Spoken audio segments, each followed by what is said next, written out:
Hello, everybody, and welcome to the GARBAGEMICE podcast. And today, I want to reveal my true identity. I have been living a secret. I've been living a lie my whole life. Redsante, I'm coming out as a map app. So A you know what? maps? Map app. So you know maps, minor attracted persons? I Yeah, am attracted to minor attracted persons. really? I want to fuck them. I want Like to fuck them up. metaphorically or physically? No, I'm gonna want to fucking pin them down. Just fuck him in the ass. So, Man, and you're really gonna say that on the Easter episode? Are we really starting out the fuck, Easter episode with it's this? Monday. Easter's gone. The Lord has risen. Oh man. But I want to make this confession to yell out to our former Discord member, sadly, Schmidt. Schmidt is a minor attracted person himself. And this is my love letter to you, Schmidt. We can meet up someday. I can tie you up, gag you, put you in the back of my trunk, take you somewhere real private, okay? Make it a real nice night for you. Schmidt is a pedophile. Yeah, so it was not even a week ago that I was saying. Well, technically, it's been a week and a day. Yeah, I guess. Sorry, go ahead. Well, it took us less than a week from the day that I said that I thought that there were a lot of pedophiles lurking around that not everyone knew about. It took us less than a week to find one in our own Discord. And One. that guy's gone now. Just think about how many we didn't find. I mean, it could be any one of us. It could be you. It could be me. It could even be little pizza box. I don't know about that one. I don't think he's attracted to. I think he's attracted to death and destruction and the smell of burning children, which explains his career choice. Not gonna lie. I think he'd much rather nuke Ukrainian children than make love to them. Yeah, make war, not love. Yeah. But the whole situation with Schmidt, basically, there was this 15-year-old girl, and he was sending her shit like, "Please, I'm 22. I don't have a girlfriend. How am I gonna get a girlfriend if I don't have one now? You need to be my girlfriend." And she's like, "Dude, what the fuck? What a fucking wild ride, hasn't it? Yeah, it was not how I was planning on spending my Easter. No. I have a planned date for Schmidt. See, there's this orphanage in Syria. You got. I don't want to make jokes about orphans. I was planning this segue from Schmidt being a pedophile to orphans and making a joke about it somewhere, but I think that's where I draw the line. Y'all can come up with your own fucking jokes. Yeah, we're not gonna write the podcast anymore. You just have to imagine the jokes. We're just You have gonna to come up with them yourself. It's gonna be a Rorschach test. Just look at the screen. What does this look like? A bear? Okay, make a joke about it. All right, now you have to make a joke about George Floyd, and now you have to make a joke about Hitler. And there you go. That's just the whole podcast. Yeah. In 10 episodes, they degenerate into just prompts. Rusty Cage. Syria. Crypto. Fuck off. Okay, but I was talking about an orphanage in Syria. See, my girlfriend volunteers at orphanages. And this orphanage was being paid a special visit by a Russian general. How come? Was he there to draft the kids? I don't know. I didn't ask. And honestly, you shouldn't.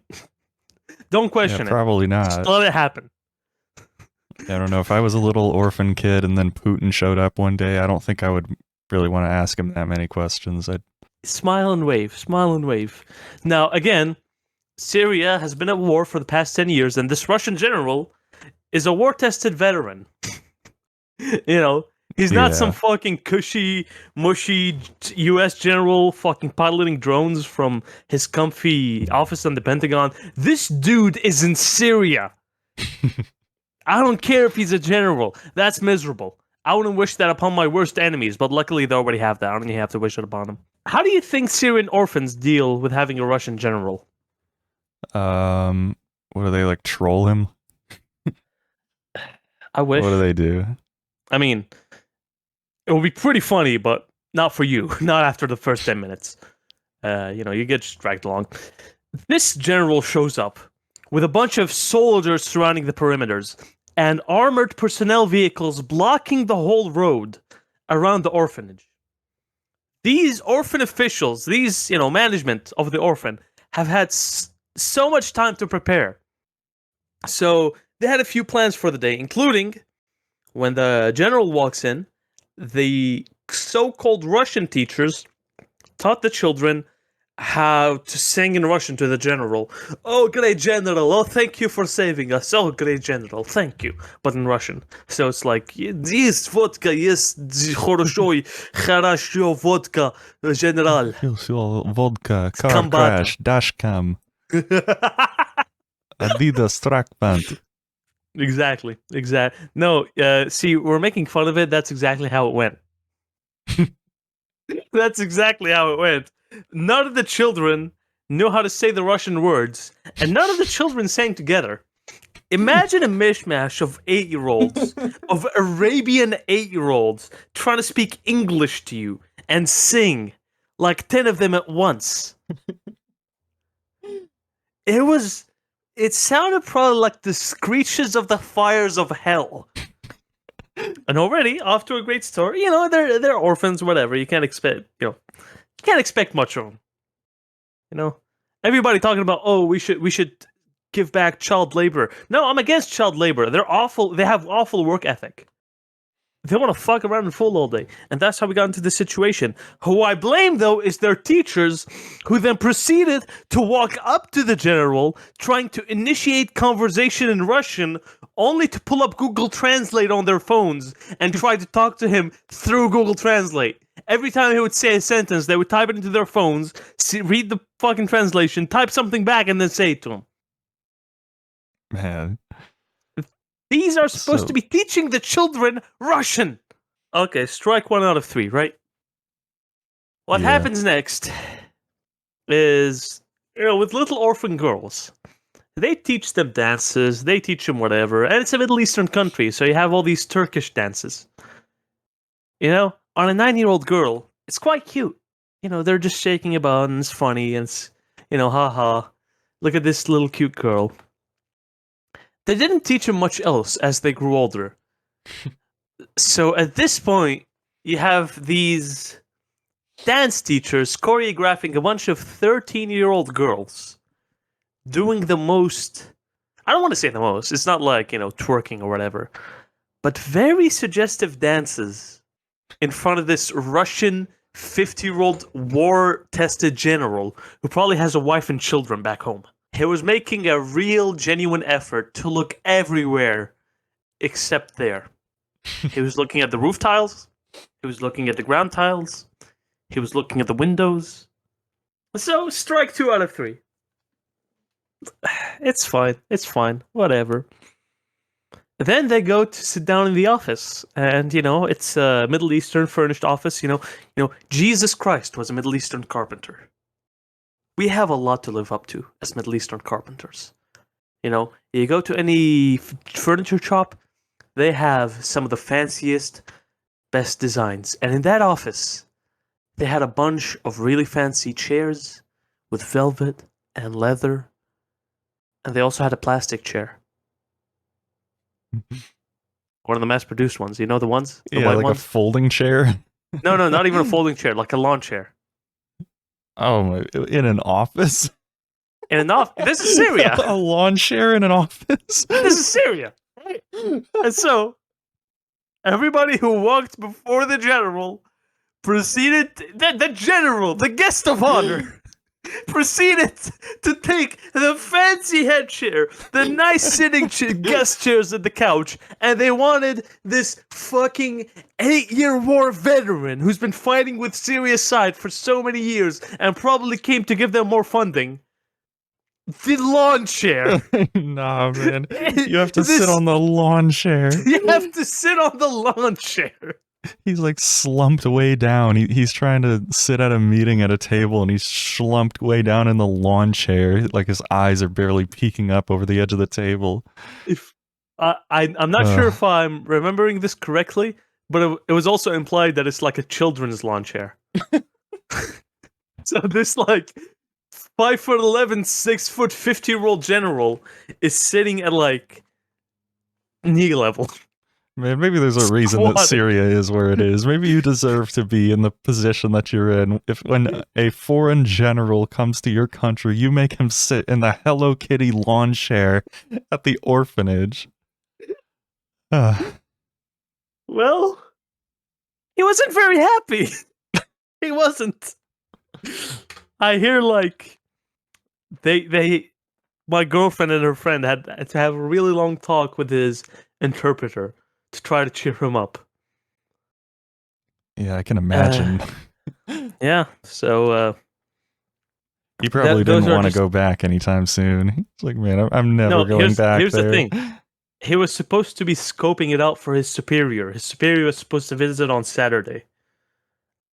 I never got word about if his superior visited or not. Apparently, he would have been like a VIP. Like, instead of coming in through an armored personnel carrier, he would have come in through a helicopter, and they would have had sniffer dogs, like, sniff the building. Man. Like, it's possible they were going to be visited by Putin if they hadn't pulled that much of a shit really? show. Just the little, like, orphanage? Yeah! Man. When Bush does it, 9/11 happens. When Putin does it, no, we fuck up. It's on us. Yeah, that was Euro 9/11. That was Syria's 9/11. Was when they just blundered that so badly. I think I'm genuinely afraid that Russia's gonna pull out now, and we're gonna die. So that's. And it was all the fault of was it your girlfriend or your cousin, whoever works there? No, it was management. She volunteers, but you know, I heard the orphanage has I plan to make money, actually, and you plan to make money. They're going to sell the children? They're going to sell the children's shoes to Balenciaga. Oh, yeah, I heard about this. So there's a, once upon a time in my past life, I dipped my toe into high fashion. Right, I bought like one nice jacket, and I regretted it. But I can safely say that I have never gone this far down the line. How much did you pay for that jacket? It was like $500. Was it leather? No. What was it? I'm not going to talk about it. Fucking loser. If it was a puffy jacket, no, it wasn't. You fucked up. Yeah, okay, good. All right, so take a look at this. This is just going to be on the screen. No. This is not, this is an audio podcast. Yeah. Our audience doesn't want to look at a screen. So take it off the screen, Red Sante. They don't want to see it. They want to hear us talk about it. It's disappearing from the screen. Yeah. You can now look at this is what you guys wanted. Cool looking face here. So, let me describe it real quick. It's a white Nike shoe that has come out of the coal mines. The soles are deteriorating. They are rotting. It's not that it looks like a worn out shoe. It just looks like dirty. No. It doesn't even look dirty to me. It looks like the shoe of a shipwreck survivor who's been decomposing in the water for 8 days, and then Balenciaga comes, rescues the shoes. This is the production process. They leave the guy's corpse. They take the shoe.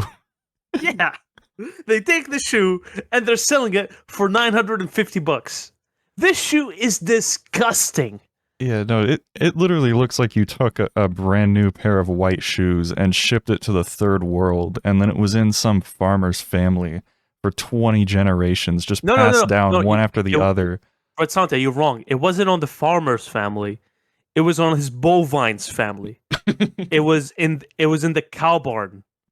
The cows wore this shoe. And they, how cows sit in their own fucking shit all day and their own fucking manure? Yeah, no, it was just soaking in all that goodness. You see the greenish tint I'm talking about, right? It looks like a fungi. Yeah, no, it looks like moldy. Yeah, it looks like a fungi. It doesn't even look worn out. It looks like disgusting. Yeah, and I gotta say, this made me a little bit conspiratorial when I saw this, because this is a $950 shoe, very expensive for a shoe. I see tons and tons and tons of homeless people wearing this shoe. It looks exactly like this. So how are these homeless people buying $950 shoes? It doesn't add up. I think the uh, California government is doing something fishy behind the scenes. They're getting Balenciaga to send out all these $1,000 pairs of shoes to all the homeless people. let me give you a description, okay? Lambskin and cowskin, sneaker, Adidas trefoil and Balenciaga logos printed at the back of the heel, embossed Adidas and trefoil logos, perforate. Who gives a shit? Worn out effect on sole and upper. Made in Italy. That Made in explains Italy. everything. I think no. You know what this is? I'll tell you what this is. This is made specifically at the request of some fucking yee ass celebrity who has a bunch of worn out shoes from the 90s that he's too attached to. You know, it's his lucky shoes.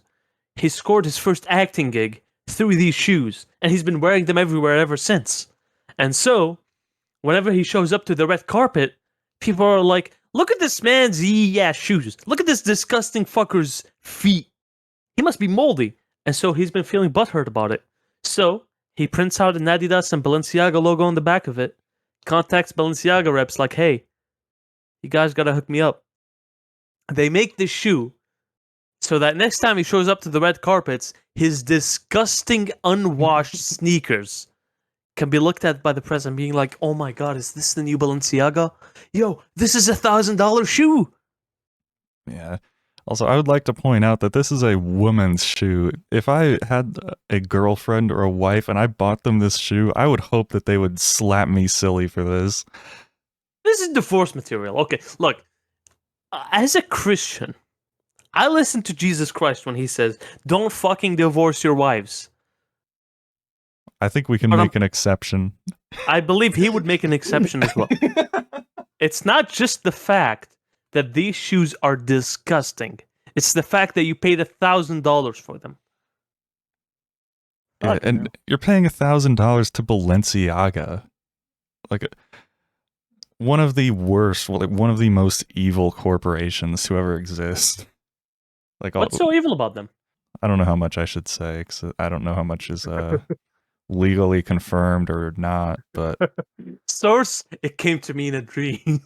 yeah, I'll say that it came to me in a dream last fall that maybe Balenciaga was doing some things to children that they shouldn't be doing.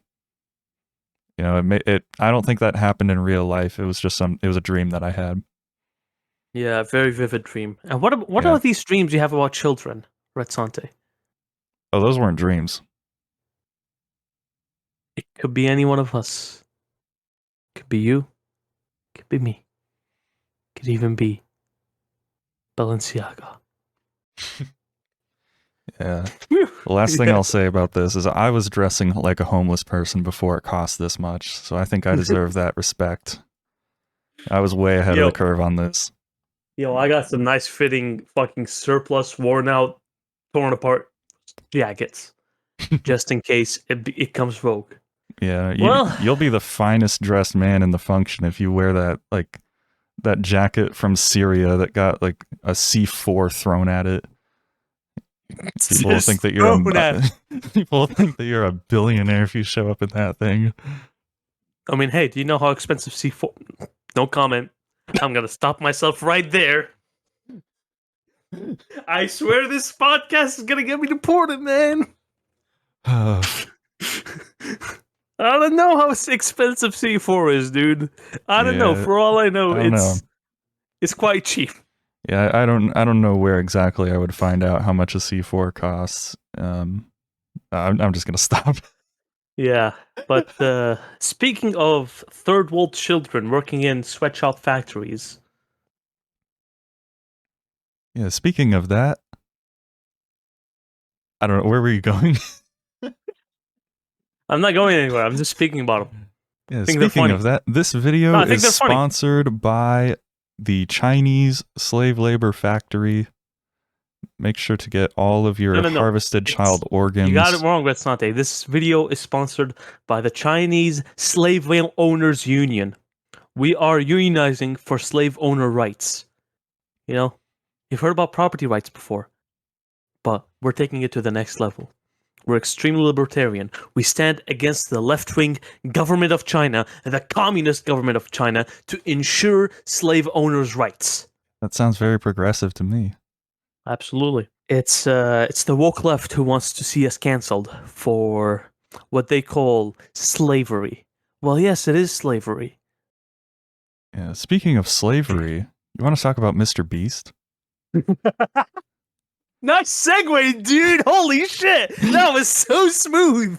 Here, can we actually pause real quick? I've needed to get water for so long. My throat has been dying. So just give me a second. Go ahead, get the water, but don't cut this part out. I'm gonna do what the slaves can't, and I'm gonna go get a drink of water. So I'll be right back. Sick segue, dude. That was uber funny. That was uber on topic, dude. He's so smooth. I swear to God.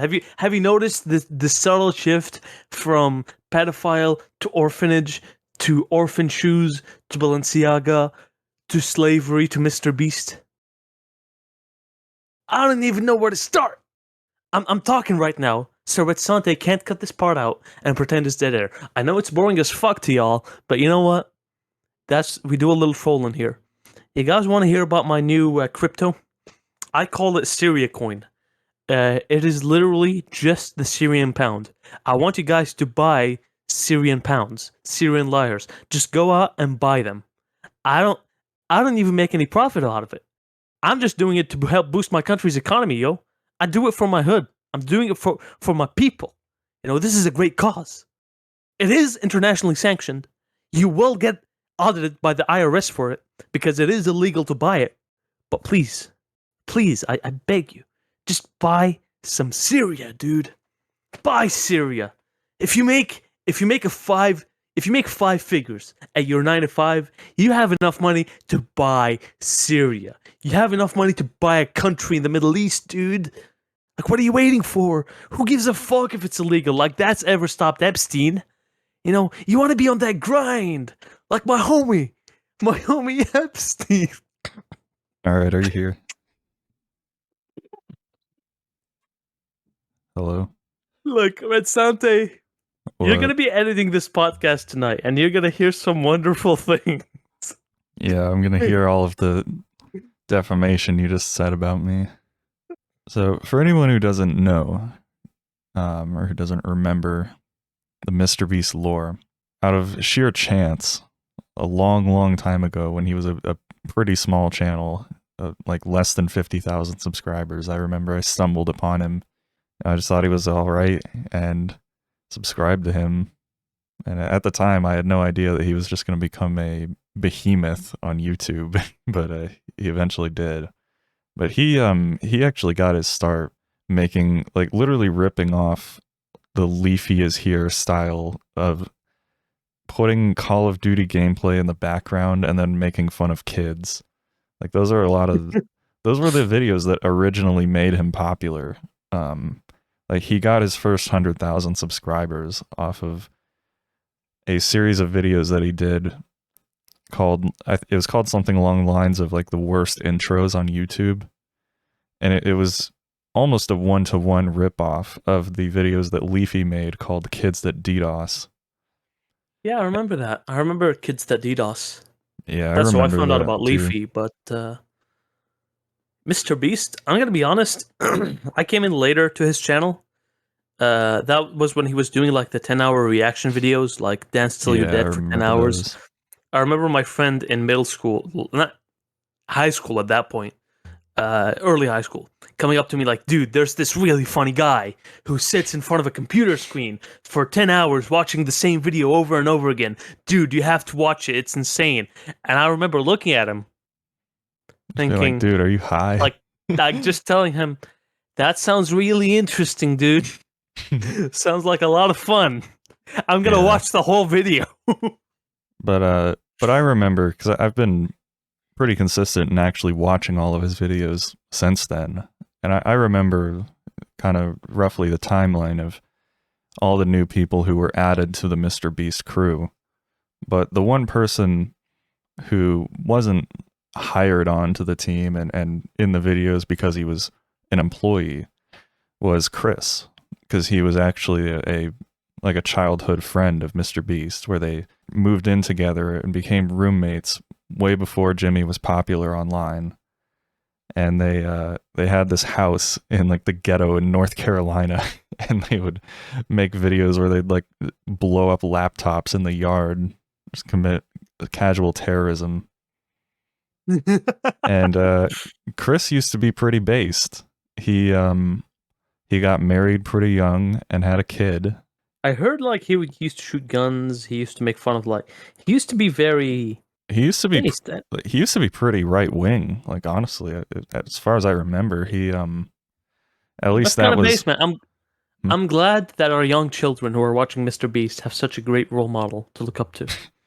yeah. He's a tranny now. Oh well.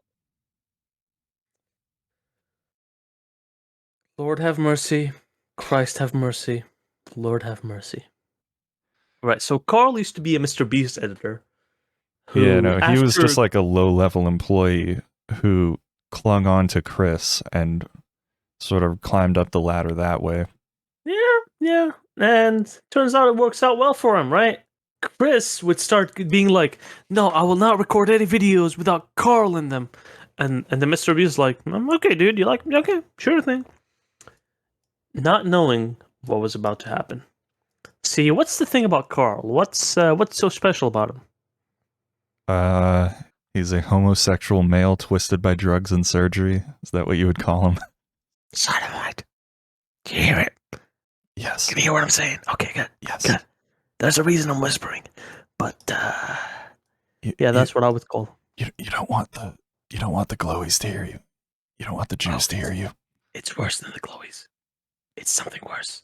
Chris himself would start saying things like, "Oh, I've always been a bisexual, and now I can reveal my true identity." Like shortly after meeting Carl. And remember, this man has a child and wife. This man is Yeah. married, and he's saying all that shit. Yeah, which, by the way, is completely inappropriate when your audience is made up of mostly children. You should not be sharing that type of thing to kids. That was over a year. That was over a year of work. He would just be right behind this Chris guy all over. He would just follow him everywhere. Sorry, not Chris. Carl. He would follow him everywhere, and would it be fair to say he was having an affair on his wife? That never crossed my mind, but I wouldn't doubt it. No, that. See, this is the thing about you, Red Sante. You go out and say the most fucking black-pilled, sad shit like everybody's a pedophile, and then you don't see two men, one of them gay and the other bisexual, who's then later becomes transgender, and with the benefit of hindsight, you don't think maybe they were fucking behind the scene. I don't know. Of course you don't. Of course you don't. His wife started playing a smaller and smaller role in his life. And Yeah, they eventually separated. Yeah, eventually they're like, yeah, we separated. But it's fine, though. It's fine. People start looking at photos of him from the past. You know, he's a healthy 25-year-old looking guy. Now he looks ill. He looks like a ghoul. And nobody is trying to stop him. Everybody in Mr. Beast on Mr. Beast's payroll except Chandler. Chandler is, by the way, Christian. I didn't know this before. Yeah, he is. Yeah, like devout. I believe he used to wear a necklace with a cross on it in some of the first videos that he was in, and then he eventually stopped. I don't know if that was a business decision to stop doing that or what, but possibly. Maybe that's why he's always pissed off at Mr. Beast. Conspiracy theory time. So you want to read out, let me find it, the leaked messages. Yeah, Mr. Beast says on April 1st, 2023, this is like 3 or 4 days before not Carl. What was the guy's name? Chris. Chris. This is a few days before Chris announced like he's transgender. If you're gonna go by timelines, which by the way, this might prove it. This might prove that it's true because he came out about it on April 6th, and this is April 1st. Hey, please listen to me very carefully. We have to support Chris. Like, it is critical to the business. Creators have been cancelled for less. This is supposedly from Mr. Beast. And again, it's got the blue check mark next to it, but that doesn't mean it's Mr. Beast. This either. could easily be fake, but It I could don't know. be. I mean, I'll do my best. But again, April 1st, I don't know. To be honest, it's just weird when he comes in wearing a dress and acting like a completely different person. I know there's an adjustment period, but we need to be completely supportive, even if it is awkward. We need to keep our views, our conversions. That is a business. You're not alone in your feelings. I'm working on it. Yeah, I'm working it out with her. With So her, just keep the status quo for now. Yeah. Man. This guy used to be Mr. Based. He wasn't even Mr. Beast. This guy used to be Mr. Based. And now he's calling Chris a her. Let's check if it's leaked. Let's actually. Yeah, this could just be fake. I don't know. Chris is a married man, and I want to put this picture up on screen. You can watch it. You can't. It's not important for you for your listening experience, but just a bit of context. It's a picture of Chris and his kid, his son. Okay, no, it's a picture of Chris making a fucking duck face next to his son. You know the duck face that Yeah, Instagram like, thoughts make. Put your lips out and Yeah. And he's wearing a fucking pearl necklace. Also, this picture is crazy photoshopped. His skin looks white. Yeah, like that's like a flat color. That's not human skin. This looks like a statue. Compare his son and compare him. Like their skins are a little different. And whatever color filtering he's done probably applies to his son too. He might be wearing makeup actually. That might not be Photoshop. That might be makeup. You think? Anyway, Chris, people are saying like, what about your son, Chris? And he's like, if I didn't have my son, I wouldn't have done this. I'm being the best version of myself for my son and not for my gay lover who I left my wife for. And then there's another photo. There's another thing on his main Twitter account where he says to someone, hey, I'm gonna have my lawyer contact you because that person said old Chris would make fun of new Chris. I think that's just like a bad joke. Like, I don't think he's actually gonna sue someone over that. He's not. Because he then followed up and said that he's gonna hire Mr. Beast as his lawyer. So I don't think that. I think he just made a bad joke. No, I think he said, well, got the email April 29th. It's wraps. I don't know. It's a little bit speculative. The last interesting thing that we can add to this before we maybe move on here is that Chris is a certified coomer. So if you're wondering what other factors may have led to this drastic change in his life, he is very public about being a little bit of an addict. Like I think he has a piece of Shadman's art framed in his house. I think he tweeted a picture of that a while ago, which same house where I guess his kid also lived. I don't know, maybe he hung that up after the divorce or something, but here's something important to keep in mind. Here's artillery preaching to the choir again. But remember that Chris was modestly based. He was modestly without principle, without something tethering you to reality, without, I want to say, faith, as cringe as that sounds from me, without that. This is what it does. This is what being based by itself. This is what just being anti whatever is right now gets you. You're not following principle, you're just following what seems fancy to you. And lo and behold, the whole attitude of the Mr. Beast crew is to chase the views and to chase the clout. You know, even going back to the origins of the channel, they started off by copying a formula that was already successful, which was the leafy bullying children style videos, and they've never really stopped chasing the views since then. You're right. You're right. Reminder that we live in a not very nice world. Yeah, we live in a society, as some would say. Do we live in a society? I thought we lived in a theocracy. We live in the remnants of society.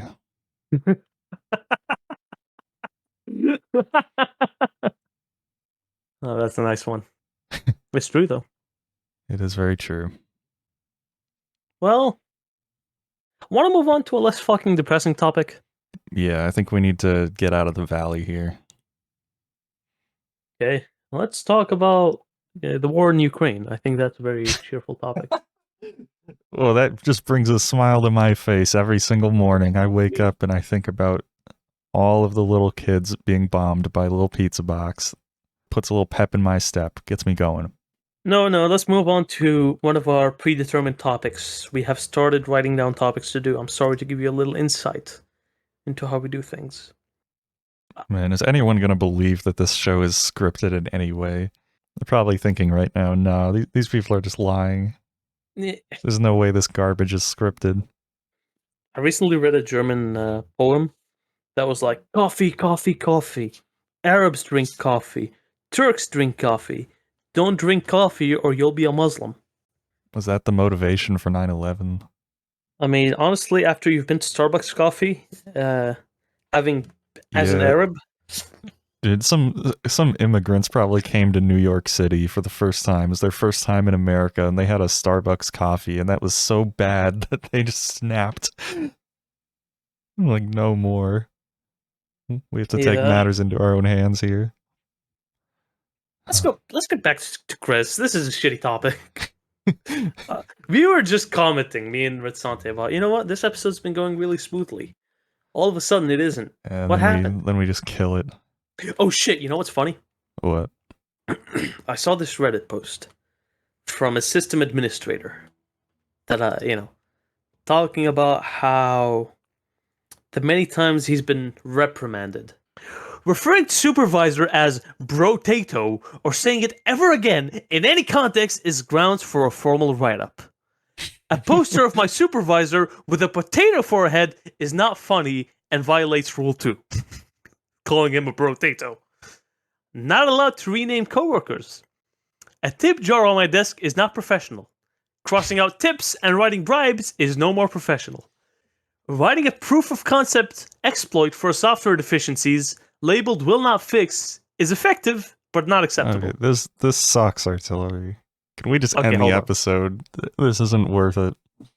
It's not worth trying to salvage this. It's not an appropriate answer when asked how the late night server maintenance went. I'm not allowed to trade one of my coworkers to another team, nor am I authorized to fire them. Okay, can we stop? Can we just end the episode, please? Is never to be brought into the office again. This man brought a box of crickets to the office. And he's telling the stories. And you're just like, bro, that's boring as fuck. Imagine showing up to some fucking corporate job as the main IT guy who's got job security, because if they fire you, nobody knows how any of this shit works. And their systems will be down forever. And you just show up to the office with a box of fucking crickets. And then you go up to your local HR lady and you're like, hey, Jessica, how's it going? It's been a while, right? She's like, yeah, thank you for your help with the computer, by the way. And you're like, I got something to show you. She's like, what? And you open, it's a box full of crickets, you throw in her fucking face. Okay, maybe that would be funny. Maybe. Just fucking maybe. Hiring PHP developers does not contribute to the quota of employees with disabilities. Calling someone a Decepticon because she has a big old stumpy robot feet is neither polite nor constructive. How long is this? The 58 things? How's this guy not been sent to Guantanamo already? He's doing all this at work. Appending a technical email with a summary labeled manager speak and using small words, while effective, is not acceptable. I should not use the phrase as not to enrage management in a team email while dictating corrective actions on an issue. I should not follow the complaint about said email with another to the team stating, I'd like to strike as not to enrange management from the previous, as it has perturbed management. Come on. Come on, that's fucking hilarious. I don't know. When are you going to do all these at your current job? That would be funny. You Dude, need to strap a GoPro to your head and go into the office and do all of these all in one day. At my current job, I blast songs loudly in the office, including but not limited to Far Cry 5's Keep Your Rifle by Your Side, as well as Gregorian chants.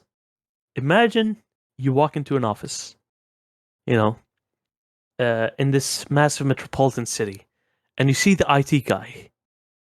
And you can obviously tell he's IT, he's got that look of an IT guy on him. Not sharply dressed, not like trying to deal with clients, not trying to win anybody over. He's just here to fix your shit. And then from his office, you just hear, like, keep your rifle by your side. They'll have bombs and they'll have tanks. But we shoot first and we will last. Keep your rifle by your side. Can we just be done? You've No. tanked the show. No, shut the fuck up. You say I tanked the show? Come on, bring it back up. Bring it back up. Here I am sharing funny stories. This guy put a jar of tips on his desk. HR came to him and said, "Why the fuck do you have a jar of tips on your desk?" He's like, I'm sorry, I'll take it right out. Crosses out tips and on the same paper writes bribes. Oh, that is funny. Right, fine. Go ahead, pick a topic. I'm not gonna end the show now. I'm gonna keep talking. I'm gonna keep talking and talking. I'm gonna keep talking. What are you gonna do? You gonna cut me off, huh? You gonna cut me off? Cut me off, nigga. Huh? Cut me